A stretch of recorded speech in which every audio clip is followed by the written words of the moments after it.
Deportiva y con swing. Deportiva y con swing. La factoría del deporte desde New York para ti. Es una máquina. Es una máquina Pensada para ti. pensada para ti. Número uno en las redes, dale like y compartir. Con informaciones importantes siempre frescas. Y con entrevistas que te ponen de cabeza. Lo mejor del deporte lo encontrarás aquí. Búscale en las redes, dale like y compartir. Suscríbete, Ay sí, infórmate. ok. Dale a la campana para que te llegue. It's very exciting. We've been waiting a while to play some baseball. It's to have everybody in that room that's going to contribute to us winning was a great way to start the day, and everybody's chomping at the bit to be able to go out there and start seeing some baseball. You mentioned the other day you want a competitive camp. What does that bring out of guys when you get competition with every drill? Yeah, I think competition breeds excellence, and anytime you can get guys competing against each other, against themselves, it's just you can get the most out of them. So we're looking forward to making this an extremely competitive camp. What are some examples of ways, what can you share about ways to make it a competitive game?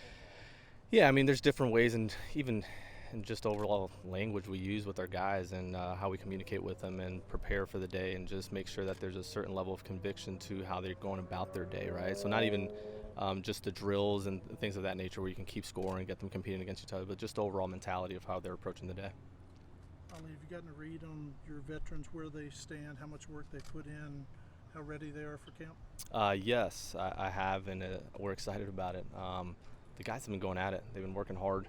To their credit, I mean, they're in a position to start games pretty soon. Our veteran guys, specifically Goldie, came up and he said, "You have nothing to worry about. We're ready to get this thing going." So yeah, everybody that you would expect to, they're doing a nice job. Yeah. Ali, you stressed how important communication is for you, having this communication, especially with your veteran guys. What does that do to kind of get the ball rolling for you in camp today? I think the key to all of this is communication. That's where things kind of go sideways if people feel like they're not getting noticed. It's just setting the expectation of how I'm going to communicate, and that's exactly what we just did in there. What this club can expect from me, and what not to expect from me, and then what I expect from them. So I think the key to all of it is just clearly communicating that. Do you give a big speech? Wouldn't label it big speech. I spoke. Yeah. Like a speech that... Yeah, no, I just thanked everybody for being in the room. That's going to help us contribute to winning, and then just laid out what my expectations were for the room and what they can hold me accountable to. For you as a leader, what was that experience like? You've seen a lot of those speeches over the years from numerous skippers. This was your opportunity. What was that experience like? That's a great question. It was, I enjoyed it. I did, because at the end of the day, just get to be yourself and communicate to a large group of elite people what's important to you, and just set the standard for how we're going to compete as a group. So took advantage of having everybody together, but enjoyed the heck out of it. Ali, did you sleep any different last night, or are there any butterflies today, or is it just another day? I have a 2-year-old and a 4-year-old. I got zero sleep. Any day. For these last few months, like, how much have you anticipated that moment and this moment, just to get everyone out there? Quite a bit. Honestly, quite a bit. It's something I've put a lot of thought into, and just, man, I was really looking forward to having everybody together. We have a special group. We have a great opportunity. There's a lot of clubs that show up today with just optimistic about their season. I will tell you right now, our group is more than optimistic about their season. They're convicted about winning, and that's a big difference. Yeah. Did you worry at times that you might miss a good chunk of this season? Did you think about, like, that opportunity that would be missed? No doubt. Yeah, absolutely. We had no idea how this was going to go. I was prepared. Our staff was prepared. I was convinced that our players would be prepared, but we had no idea at what point we were going to get this thing going. So now that we're here, it's fun. How does that, I mean, you've been around these guys a long time. Now you're in a new role, but you've been around these guys. I mean, you know that each game that may fall off the calendar is one fewer game for Yadier Molina, is one fewer game for Wainwright, maybe one fewer game for Nolan Arenado with the Cardinals. I mean, is that how you think? Yeah, it was part of it. I mean, more than just that, but that was a part of the equation of, like, man, they're going after something pretty cool here, and every game we lose is less of an opportunity to get that done. But we're just glad to be back. I'll tell you that. Yeah. How long do you think it'll be before you have live pitching versus live hitting? Yeah. About 2 hours. Yeah. Yeah, we're gonna get this thing going. Yeah, live BP today. I think we have 10 of them starting at 1 o'clock or 2 o'clock. So every day we're gonna see that. Then. Every day you're gonna see some balls flying around. Yeah. Who's throwing Today, today? you got a total of 10 guys. I believe first guy out is Waino, and then you have I can't think of the full picture. I know Waino's going first. Yeah, is that enough? What does he say? I mean, to throw one. I mean, did he say just I'm ready, skip, or? No, gosh, no. As soon as we had an opportunity to talk to all of our guys, we were already prepped with what we wanted to provide them in order to get feedback from them and understand where they're at physically. So we did that the evening before we spoke up top, and we had a pretty good idea of how many bullpens guys have thrown, to what intensity, how many pitches, how many times up and down. So it'll be different than normal, where you see everybody kind of at the same pace just because guys aren't at the same spot. So it'll be pretty individualized while we're here, but they're ready. No issues came up with the physicals? As of right now, nothing that I have crazy amount of information on. By this afternoon, I'll have more. Yeah. Issue then? By this afternoon, yeah, I'll probably have a decent idea of where we're at with the full group. Yeah. Ollie, what kind of tactics do you use as a manager to ensure that you have effective communication with your staff, especially with the short spring?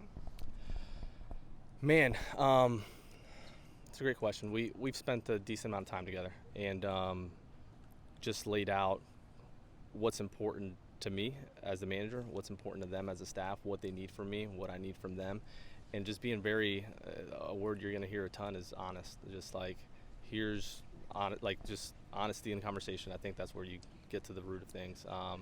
So in our communication style, we're just honest with each other and get everything on the table and make sure that we're on the same page. But it's been a lot of that to make sure that there's nothing we're missing.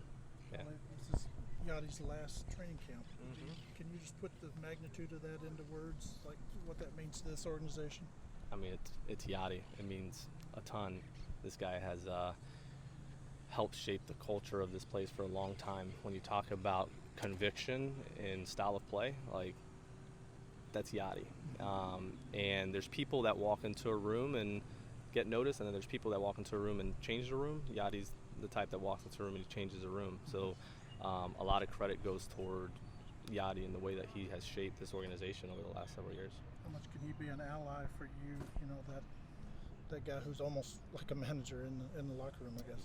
I mean, that goes without saying. Yadi's unbelievable behind the plate. He understands the game better than anybody. To not tap into that would be stupid on my part. You as a leader, who, if I may ask, in your life, whether it's someone you know or someone you've read about or seen a movie or documentary on, who are some of the leaders that you respect and maybe have picked up some nuggets from over the years?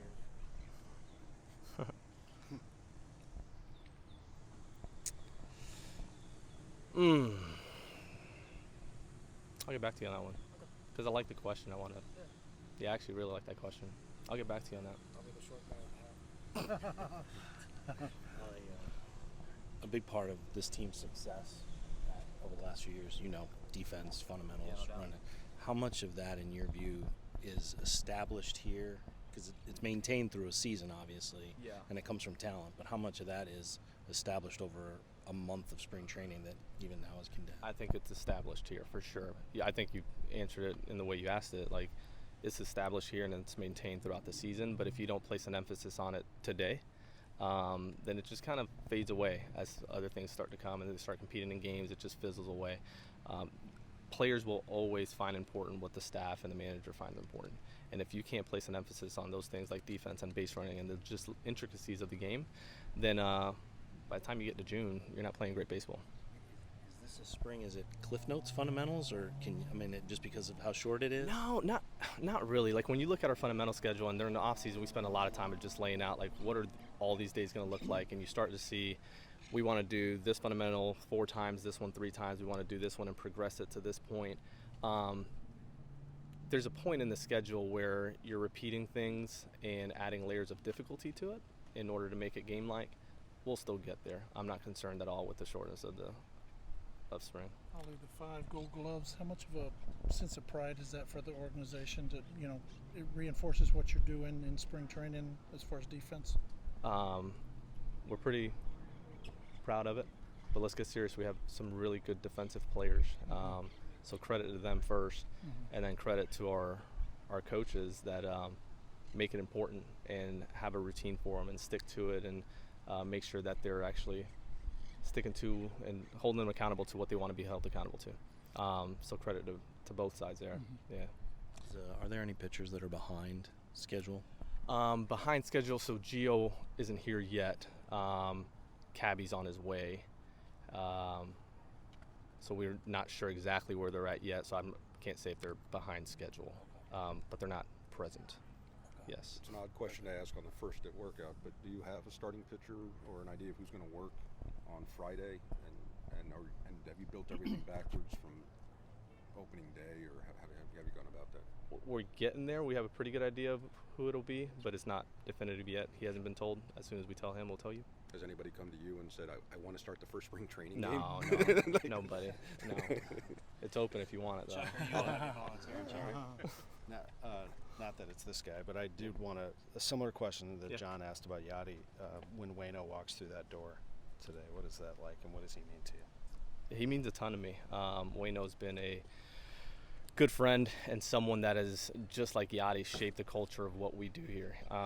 Not only with our pitchers, with our position players, and the attention to detail, and he's just a teacher. He's really good at it. So he's one of those guys, when he needs to speak, he speaks. And if you just watch him, you understand that he does things different than most. And it's a beautiful thing to watch our young guys sit there and watch them do something as simple as a PFP and realize, that looks different than the way I do it. The attention to detail is different. He acts like there's actually runners on. Like, there's just this intensity and conviction to his process that is hard to match. And our challenge to that group in there today is match it. So those are the only 2 guys who aren't here? Yadi's not here as well. Okay. Yeah, 3. Apologize. Yadi, Gio, and Yadi won't be here tomorrow, or do we know? I'll talk to Mo at the end of today. As of right now, I know he won't be here today. I'm hoping to have what I have understood up to the moment is just personal. Okay. Man, yeah, it's just. The others are travel issues. The other 2 were travel. Yeah. Con la máquina deportiva y que sigan siendo los dominicanos que vamos a poner nuestro país en alto este año, todos los años que Dios nos dé vida y salud. Mi nombre es Henry Mejía, un saludo para allá para la máquina deportiva y le agradezco por la entrevista que me hacen. Gracias a Dios estoy aquí y seguiremos todo para adelante. Hola, soy yo Ronnie de los Anaheim Angels y les invito a que sigan con la máquina deportiva. Yo soy Joaquín Arias, un saludo especial para la máquina deportiva. Este es Milo Bonifacio, los Marios de la Florida. Sigan con la máquina deportiva. Hola, soy Nelson Cruz. Un saludo para la máquina deportiva. Yo soy Adam Ramírez y sigan disfrutando con la máquina deportiva. Mi gente, le habla José Reyes, todos los meses en Nueva York. Sigan viendo máquina deportiva, ya ustedes saben, no se muevan.